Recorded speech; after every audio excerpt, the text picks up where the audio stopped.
Februari ini sebenarnya apa yang akan berlaku pada PN? Dia begini, itu contoh menunjukkan bahawa bila dia bagi tempoh sampai 1 Februari, bermakna bahawa UMNO sedang bertarik tali dengan Muhyiddin. Kalau betul UMNO berhasrat untuk nak lihat satu perubahan, untuk nak melihat satu perubahan, dia tak perlu mereka meletakkan jawatan di dalam kabinet. Mereka perlu menarik sokongan kepada Tan Sri Muhyiddin. Itu saja. Cukup kalau 4 orang menarik sokongan kepada Muhyiddin, bermakna bahawa Tan Sri Muhyiddin hilang majoriti, dan dia tidak ada jalan lain sama ada dia perlu menghadap kepada bawah duli Tuanku Yang di-Pertuan Agong untuk melepaskan jawatan ataupun membubarkan parlimen. Dan saya tak fikir bahawa pembubaran parlimen merupakan satu penyelesaian kepada masalah yang dihadapi oleh negara sekarang ini. Jadi yang ada ialah dia melepaskan jawatan untuk membuka ruang kepada bawah duli Tuanku Yang di-Pertuan Agong untuk melihat siapa di kalangan ahli-ahli parlimen ini yang mempunyai sokongan majoriti yang tinggi untuk kembali diberikan mandat untuk menerajui kerajaan. Dan bagi saya bahawa itulah yang diberikan ialah untuk mengembalikan mandat rakyat. Itu mandat rakyat kepada Pakatan Harapan. Jadi ini yang saya lihat bahawa mereka cuba untuk bermain menarik tali. Sebab itu saya sebut bahawa kalau 4 orang sekarang ni mengisytiharkan secara berterusan, menulis surat kepada speaker bahawa mereka menarik balik sokongan dan menulis surat kepada Yang di-Pertuan Agong, kami dengan ini begitu begini dan sebagainya, saya fikir Muhyiddin tidak ada pilihan melainkan menghadap kepada duli Tuanku Yang di-Pertuan Agong. PN terkubur. Ya. Baik. Bercakap tentang PN yang bakal terkubur. Kalau ikut kalau benda ini berlaku, maka PN Perikatan Nasional akan bakal terkubur. Apabila terkubur, maka ratib-ratib yang diberikan oleh para walang undang Macai sebelum ini kepada PH yang kononnya kerajaan 22 bulan dan sebagainya. Saya amat tertarik dengan topik itu. Apabila dikatakan bahawa mereka meratib tentang kerajaan singkat 22 bulan, saya rasa 22 bulan itu merupakan satu kejayaan yang besar kerana kita bukan gagal tapi kita dirompak di siang hari. Kuasanya berbanding dengan PN yang dikatakan dari awal lagi asyik bergolak, berdengki, hasad dengki, pali main tarik tali dan sebagainya, dan itu merupakan sesuatu yang sangat jauh bezanya. Dan kalau kita lihat di sini, kalau betul lah berlaku pada 1 Februari ini bermaksud separuh daripada usia Pakatan Harapan, Perikatan Nasional tenggelam dan terkubur. Pandangan Datuk sendiri bagaimana? Datuk bagaimana? Saya melihat kerajaan ini saya nak menyifatkan seperti kerajaan ibarat seperti mayat hidup. Baik. Mayat hidup, dia mati lah.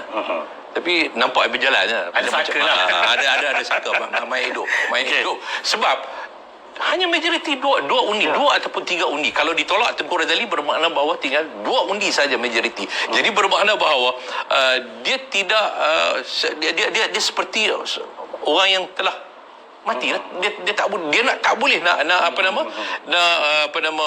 menguruskan negara kita ini secara yang terbaik apabila berlaku keadaan-keadaan yang seperti ini. Jadi bagi saya lah bahawa keadaan yang seperti ini tidak sewajarnya dibiar berlarutan sehingga pilihan raya umum akan datang, melainkan perlu ada kepada semua pihak untuk mencari jalan bagaimana supaya kerajaan ini dapat kembali kepada mandat rakyat yang asal, iaitu kepada Pakatan Harapan. Jadi saya harap bahawa keadaan ini akan dapat selesaikan dalam tempoh yang segera.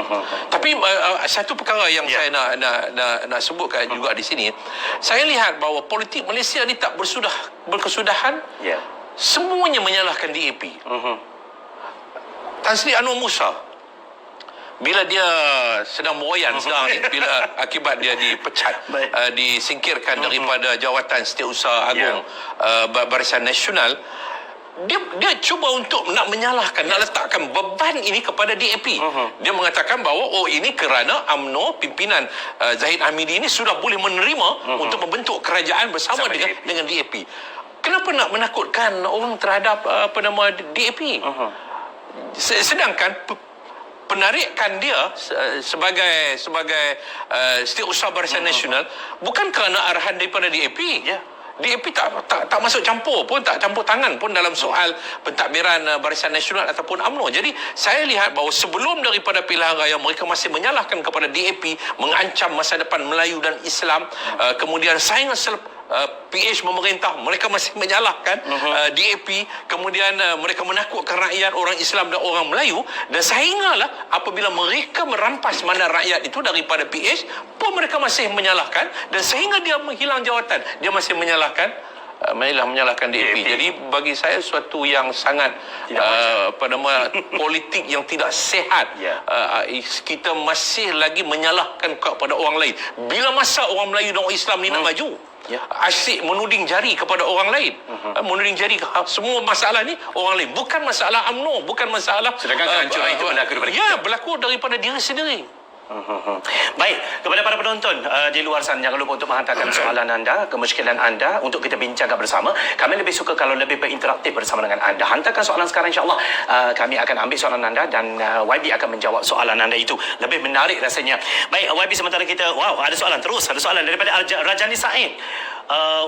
Boleh kecilkan sikit soalannya sebab saya tak nampak dari segi Jaya. PH baik tumpu pada PRU 15. Okey, daripada Rajani Said katanya PH baik tumpu pada PRU 15. Jika PH ambil kembali kuasa, adakah keadaan yang berlaku pada PN tidak akan berlaku pada PH jika kembali menjadi kerajaan? Komen sikit YB. Ya, bagi saya bahawa masalah kita memang tumpu kepada PRU 15. Betul. Tetapi bukan bermakna dalam PRU yang mengejut. PRU mengejut dalam suasana pandemik COVID-19, dalam keadaan bencana banjir melanda negara kita, dan ini sudah tentu tidak baik dan tidak selesa untuk masyarakat dan rakyat dalam negara kita. Jadi mau tidak mau bagi saya ialah penyelesaiannya ialah kembalikan mandat rakyat itu kepada kerajaan yang asal yang telah pun dibentuk selepas daripada pilihan raya itu kepada Pakatan Harapan. Saya tidak mempunyai kebimbangan jika mandat raya itu dapat dikembalikan kepada Pakatan Harapan, dan kami telah dapat membuktikan sepanjang 22 bulan ini tanpa pengkhianatan kita mampu untuk membawa satu perubahan yang lebih baik kepada masa depan negara kita. Jadi yang penting kepada saya ialah kejujuran dan keikhlasan di kalangan ahli-ahli parlimen, di kalangan ahli-ahli politik ini, bukannya pengkhianatan. Apa yang berlaku pada Februari yang lalu ialah akibat daripada pengkhianatan, antara pengkhianat dan kerjasama dengan penjahat. Jadi inilah yang meruntuhkan masa depan negara kita, walaupun mereka bersandarkan kepada kepentingan Melayu, Islam dan sebagainya, tetapi hari ini kita dapat lihat kepentingan itu semua telah terabai. PAS yang dikenali begitu kuat dengan prinsip Islamnya itu, hari ini entah ke mana boleh bersetuju dengan Ratu Cantik, asalkan diislamikkan dengan jenama halal oleh PAS. Jadi mereka sudah boleh dibuat. Kemudian judi 22 kali cabutan khas, tak ada masalah kepada PAS, kerana itu sumber kekayaan, menambahkan sumber kekayaan keuangan kepada negara kita.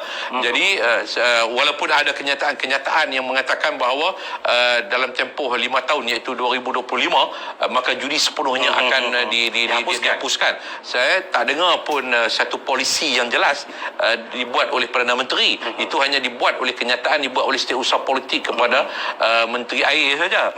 Jadi ini menunjukkan bahawa bagaimana masyarakat Islam dan ahli-ahli PAS sepatutnya melihat bahawa PAS tidak lagi melihat kepada soal-soal asas perjuangan mereka yang mereka laungkan sebelum ini, dan semua itu dikebumikan di padang merebuk. Baik, alang-alang kita berbicara tentang PAS, Dato', kalau kita lihat dalam tajuk kita ini, PAS ni sebenarnya dia cari apa? Okey, kalau kita lihat dekat PN dia pun makan, dekat MN pun dia nak telan. Okey, sehingga kan antara mereka wujudlah rasa curiga dan sebagainya. Kalau kita lihat apa yang berlaku pada hari ini, PAS sebenarnya memang nak hidup saja. Dia nak hidup saja. Okey, tak kiralah ikut mana dia sokong, yang penting dia boleh hidup, dia boleh jadi sebahagian kerajaan walaupun tak buat apa. Okey, betul, saya tidak nafikan bahawa ramai di antara ahli-ahli PAS sendiri yang menghubungi saya, sahabat-sahabat yang daripada PAS mengatakan bahawa agak kecewa dengan PAS sekarang ini apabila mereka hanya berdiam diri dengan banyak isu arak, isu judi yang bagaimana yang katakan tadi, Ratu Cantik itu sangat paling mencabar. Okey, dia katakan bahawa berdakwah dan sebagainya tidak boleh diterima oleh akal fikiran kalau sekiranya ada ingin memperjuangkan Islam. Baik, Datuk melihat PAS dalam Perikatan Nasional ataupun senario yang berlaku pada hari ini, kerajaan Perikatan Nasional ini, sebenarnya PAS di sebenarnya nak cari apa?